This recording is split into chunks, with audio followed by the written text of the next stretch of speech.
ஹலோன்பா, welcome to Aadi cinema. இன்னைக்கு நம்ம theatre சொல்லியா இருக்கா பறந்து படம் எப்படி இருக்குன்னு தான் பார்க்க போறோம். நம்ம வீடியோ பிடிச்சுன்னா ஒரு லைக்கை போட்டு மறக்காம நம்ம சேனலை சப்ஸ்கிரைப் பண்ணி சப்போர்ட் பண்ணுங்க. இப்போ இந்த படத்துல கதையை லைட்டா இங்க பார்த்துலாம். சிவா வந்து அவர் பையனோட ஒரு ரோட் ட்ரிப் போறாப்புல. அங்க நடக்கிற சம்பவங்கள் தான் இந்த படத்துல கதை.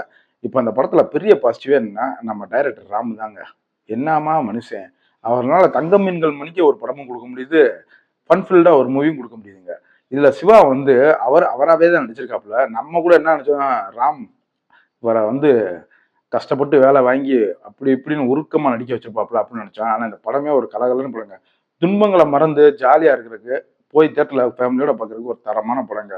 அதுலயும் நம்ம சிவா அங்கங்க கொடுக்குற கவுண்டர் எல்லாமே சிரிக்கிறப்பல இருந்துச்சு. படத்துல நிறைய இடத்துல கட் சாங்ஸா வரும். அந்த கட் சாங்ஸ் பூராமே கேட்கிறோம்னு இருந்துச்சு. அது ஒரு பெரிய ப்ளஸ் பாயிண்ட். இன்னொன்னு தேட்டர்ல எல்லாருமே வாய் விட்டு சிரிச்சாங்க. துன்பத்தை மறந்து சிரிச்சாங்க பார்த்தீங்களா? அங்கதாங்க அவர் உண்மையிலே ஸ்கோர் பண்ணிட்டாரு இந்த படத்துல. படத்துல பேக்ரவுண்ட் மியூசிக் வேற லெவல்ல இருந்துச்சு.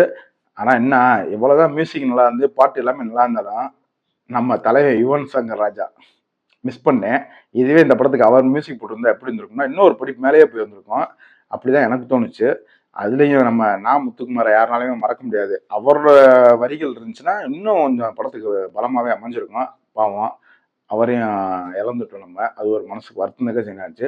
இப்போ ஓவரால் அந்த படத்துல கேட்டீங்கன்னா நம்ம ஹீரோயின் கிளைமேக்ஸ்ல தான் வருவாங்க. அவங்களுக்கு நிறைய இடத்துல போன்ல பேசுற மணிக்கே தான் சீன் வரும். ஆனா கிளைமேக்ஸ்ல கொஞ்ச நேரம் வந்தாலும் காமெடியில பின்னிட்டாங்கன்னு தான் சொல்லணும்.